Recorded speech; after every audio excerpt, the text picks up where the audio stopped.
तो hello everyone, welcome back to another video. और आज के इस वीडियो में हम लोग एक्सप्लेन करने जा रहे हैं रेनेगेड इमॉर्टल के एक और न्यू पार्ट को। और इस वीडियो के अंदर में हम लोग जानेंगे कि कैसे हम लोगों का एंशिएंट गॉड फिर से वापस आ गया, लेकिन करने क्या है। और मैं लिटरली बता दूं कि एंशिएंट गॉड मुझे एक टाइम के लिए इस पार्ट के अंदर में बिल्कुल पागल लग रहा था, और तुम लोग को भी समझ आ जाएगा क्यों, क्योंकि मैं उस दौरान आपको पॉइंट आउट कर दूंगा। तो बिना किसी टाइम को वेस्ट किए हम लोग वीडियो को स्टार्ट करते हैं। तो जैसा कि मैंने अपनी लास्ट वीडियो में बताया कि वांगलिन की फाइट होती है 7 पेटल लीफ वाले कल्टीवेटर से, जिसकी पावर्स ऑलमोस्ट हम लोगों को सोल ट्रांसफॉर्मेशन लेवल पर देखने को मिलती है।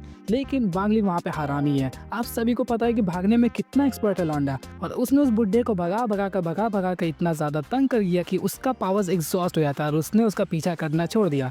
लेकिन वांगलिन अब घूम के वापस से फिर उसका पीछा करने लगता है। वांगलिन के पास कई सारे टॉप क्वालिटी स्पिरिट स्टोन्स थे, जिसकी मदद से वो अभी भी स्टार कंपास को काफी तेजी से भगा सकता था, लगभग कुछ महीनों तक। और इन लोगों का ये जो भागम भाग वाला सीन था, उसको तकरीबन 8 महीने बीत चुका है। मतलब तकरीबन 4 महीने तक उस बुड्ढे ने वांगलिन का पीछा किया, और अब वांगलिन तकरीबन उसका 3 से 4 महीने तक पीछा कर रहा है। जिस वजह से वांगलिन अपने स्टार कंपास का इस्तेमाल करके वो उस एग्जिट के पास में पहुंच जाता है जहां से उस बुड्ढे को बाहर निकलना था। और वहां पहुंचते ही वो देखता है कि कई सारे टैटू से एक स्पेशल रिफ्ट बना हुआ है, जो कि डायरेक्टली उसके क्लैन मेंबर्स के पास जाता है, और उससे ऑफ कोर्स हम लोग का वांगलिन एग्जिट नहीं कर सकता। जिस वजह से वांगलिन ने वहां पे सेलेस्टियल स्वॉर्ड को निकाला और तकरीबन कई बार वार करने के बाद उस टैटूज को वहीं पे ब्रेक कर दिया। और जैसे ही वो टैटूज वहां पे ब्रेक होते हैं, तो वो बुड्ढा कल्टीवेटर यहाँ पे बिल्कुल सनक जाता है, क्योंकि अब वो इस जगह से बिल्कुल नहीं जा सकता था। लेकिन वांगलिन स्टार कंपास का इस्तेमाल करके वहां से निकल जाता है, और इस दौरान वांगलिन पीछे बिल्कुल भी नहीं मुड़ता। तभी वांगलिन के बॉडी के ऊपर में वो जो टैटू था, उसकी पावर्स अभी भी बची हुई थी। तो वहां पर वांगलिन ने अपने हेवन डिफाइंग बीट का इस्तेमाल करके उसके अंदर के जितने भी वुड एलिमेंट्स थे उन सभी को ऑब्जॉर्ब कर लिया, और उस हेवन डिफाइंग बीट के अंदर में जो भी वुड एलिमेंट की रिक्वायरमेंट थी पूरी तरीके से पूरी हो चुकी थी। इसके बाद ही वांगलिन अपने एग्जिट की तरफ में बढ़ता है। तब सडनली उसे रियलाइज होता है कि इस इमॉर्टल ग्रेवयार्ड से बाहर जाने के लिए उसे किसी बाहर वाले की हेल्प लगेगी। तो वांगलिन यहाँ पर सोचता है कि आखिर ऐसा कौन है जो कि उसे बाहर से हेल्प कर पाएगा। तभी सडनली उसे याद आता है कि उसकी ओरिजिनल बॉडी यानी कि एंशिएंट गॉड फॉर्म तो अभी भी बाहर है, जिसकी मदद से वो काफी आसानी से इसके बाहर निकल जाएगा। जिसके बाद वो अपने एंशिएंट गॉड बॉडी को समन करता है, और फिर हम लोगों को हजारों किलोमीटर दूर एक पावरफुल कल्टीवेटर को दिखाया जाता है, जो कि कोई और नहीं बल्कि हम लोग का एंशिएंट गॉड था। वो सडनली अपनी आंखों को खोलता है और सीधा जमीन से बाहर आता है। बाहर आने के बाद वो एक पंच मारता हवा में, और वहाँ पे स्पेशल ड्रिफ्ट हो जाता है। उस स्पेशल ड्रिफ्ट के अंदर एंटर करते ही एंशिएंट गॉड कई सारे किलोमीटर्स आगे बढ़ जाता है। उसके बाद ही वो फिर से पंच मारता है, और ऐसे करके आगे की तरफ बढ़ते रहता है जब तक वो इमॉर्टल ग्रेवयार्ड की तरफ पहुंच ना जाए। और ऐसा करते हुए तकरीबन उसने 10,000 पंचेस को मार दिया था। मतलब आप लोग समझ सकते हो कि कितना लंबा डिस्टेंस उसने कवर किया। अभी सडनली हम लोगों को सीन चेंज होता हुआ दिखाई देता है, और वहाँ पे 2 कल्टीवेटर्स को दिखाया जाता है, जिनमें से एक लड़की थी और एक बूढ़ा आदमी था। और उस लड़की ने अपने चेहरे के ऊपर में एक व्हाइट वेल को लगाया हुआ था। अब तक आप लोगों ने पहचान लिया होगा कि मैं किसकी बात कर रहा हूँ। जी हाँ, ये वही दोनों कल्टीवेटर्स है जो कि ज़ोउ डायनेस्टी से आए थे, और वांगलिन बाकी सभी के साथ इमॉर्टल ग्रेवयार्ड के अंदर में एंटर किए थे। लेकिन पता नहीं कैसे ये लोग बाहर आ चुके हैं। और ये दोनों जैसे आगे की तरफ बढ़ रहे थे, तभी अचानक से उस बुड्ढे की अंतरात्मा से आवाज आती है, और वो लड़की को पकड़ के अपने पीछे की तरफ में छुपा देता है। और उसे पता चल चुका था कि उनके सामने से एक पावरफुल कल्टीवेटर आ रहा है चलता हुआ, और वो कोई और नहीं था बल्कि हम लोग के वांगलिन का एंशिएंट गॉड था। और यहाँ पर इसकी हरकतों को सुनना कि एंशिएंट गॉड ने किया क्या।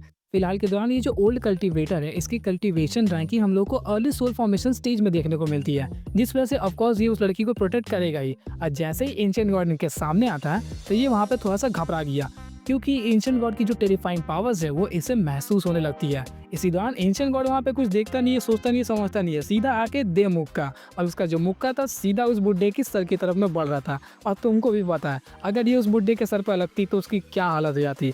तभी वहाँ पर वो बुड्ढा कई सारे सील्स को क्रिएट करता है, खुद को एक टाइम के लिए काउंटर कर लेता है। उसी दौरान वहाँ पे वो एंशिएंट गॉड फिर से एक मुक्का मारने जा रहा था, तभी वहाँ पे उसने फिर से एक काफी पावरफुल सील को क्रिएट किया, खुद को प्रोटेक्ट कर लिया। और इस दौरान वो समझ चुका था कि इसकी जो पावर्स है वो कौन से लेवल पर है, क्योंकि भले ही एंशिएंट गॉड के पास में अपना डोमेन ना हो, लेकिन हम लोगों ने खुद देखा है कि उसकी पावर्स कौन से लेवल पर है। और आप लोगों को एंशिएंट गॉड कैसा लगता है कमेंट सेक्शन में एक वर्ड में उसे डिस्क्राइब करके बताओ। इसके बाद ही एंशिएंट गॉड फिर से उसके ऊपर में हमला करने वाला था, तभी वो ओल्ड मैन उस लड़की से एक ट्रेजर को मांगता है, और उस लड़की ने उसे निकाल के दे भी दिया।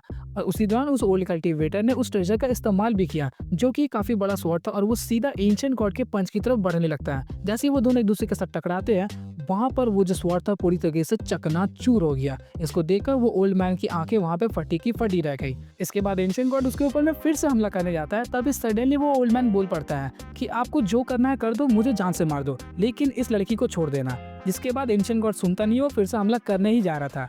फिर वहाँ पे वो लड़की इंटरप्ट करती है और कहती है कि आखिर आप हमें मारना क्यों चाहते हो, हमारी गलती क्या है वो तो बता दो। अब वहाँ पे एंशिएंट गॉड एक टाइम के लिए रुक जाता है।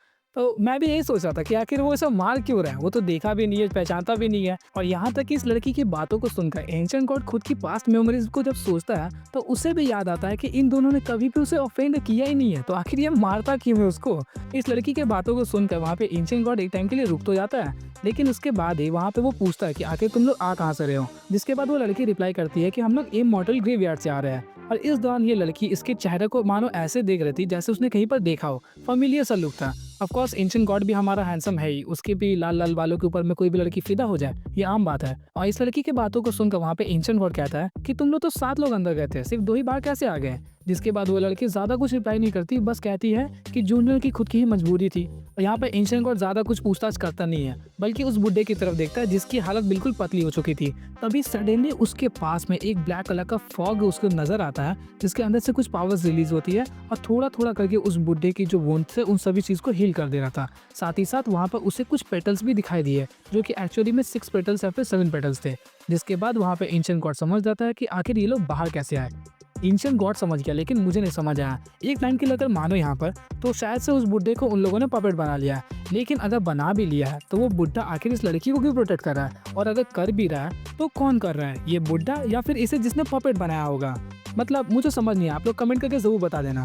इसके बाद ही एंशिएंट गॉड वहाँ पे कुछ ज्यादा रिप्लाई नहीं करता, बल्कि वो दोनों को पकड़ के सीधा इमॉर्टल ग्रेवयार्ड के एंट्रेंस पर पहुंच जाता है। और वहाँ पर पहुंचने के बाद एंशिएंट गॉड अपनी 2 ड्रॉप्स ऑफ ब्लड का इस्तेमाल करके उन दोनों को वहाँ पे कैप्चर कर लेता है। फिर उसके बाद सीधा उठा के फेंक देता है इमॉर्टल ग्रेवयार्ड के एंट्रेंस के अंदर में, और कहता है कि जाके वांगलिन को ढूंढो। और वो लोग वहाँ पे ढूंढना स्टार्ट कर देते हैं। तकरीबन 1 दिन बीत चुके थे और वांगलिन एक जगह पे बैठ के बस कल्टीवेशन कर रहा था। एक दिनों बाद जब वो अपनी आंखों को खोलता है तो उसके सामने 2 कल्टीवेटर्स आ रहे थे, और ऑफकोर्स ये कोई और नहीं था बल्कि वो बुड्ढा और वो लड़की ही थे। जैसे ही वो दोनों यहाँ पे पहुंचे तो वो लड़की शर्म के मारे अपना मुंह छुपा रही थी, और वो बुड्ढा तो कुछ बोल ही नहीं रहा था। लेकिन वांगलिन हमारा कोल्ड, उसने कुछ भी नहीं बोला, बस वो जो ड्रॉप्स ऑफ ब्लड थे उसको निकाला बाहर, उसके बाद छोड़ दिया। और जैसे ही वो ब्लड वांगलिन को मिलता है तो एंशिएंट गॉड समझ जाता है कि उन लोगों ने उसे ढूंढ लिया। और वो एंशिएंट गॉड अपनी आंखों को खोलकर एक पंच मारता है और एक स्पेशल लिफ्ट वहाँ पर आ जाता है। और वो स्पेशल लिफ्ट जो था वो डायरेक्टली वांगलिन के सामने खुलता है, जिसका मतलब वांगलिन उसके अंदर में काफी आसानी से एंटर कर गया, और एंटर करने के बाद ही उसकी एग्जिट हो जाती है। लेकिन यहाँ पे एक और ट्विस्ट है, वांगलिन ने उन दोनों लौंडों को वहीं पर छोड़ दिया, मतलब उस बुड्ढे और उस लड़की को। एक टाइम के लिए मैंने सोचा कि क्यों छोड़ दिया, वो लड़की सुंदर क्यूट है, मतलब ला सकते थे। खैर ये हमारी खुद की पर्सनल प्रॉब्लम्स है, वांगलिन की नहीं। छोड़ो यहाँ दो। उसको छोड़ने के बाद एंशिएंट गॉड और वांगलिन वापस से पगोडा के पास आ जाते हैं और वहाँ पे कल्टीवेट करने लगते हैं। कुछ दिनों तक कल्टीवेट करने के बाद वांगलिन ने उस रीइंकार्नेशन फ्रूट को निकालकर वहाँ पर एंशिएंट गॉड को दे दिया, और एंशिएंट गॉड ने उसका जूस निकालकर ऑब्जॉर्व कर लिया। जिसके बाद एंशिएंट गॉड वापस से धरती फाड़ के अंदर चला आता है और वांगलिन अपनी कल्टीवेशन में युक्त हो जाता है। So that's all for the video. I hope कि आप लोगों को वीडियो काफी ज्यादा अच्छी लगी होगी, और अगर अच्छी लगी है तो इसका एक लाइक तो बनता ही है। और कौन सा मोमेंट आपको काफी अच्छा लगा उसे कमेंट करके जरूर बताइएगा। तो मिलते हैं आपसे नेक्स्ट वीडियो में, तब तक के लिए गुड बाय।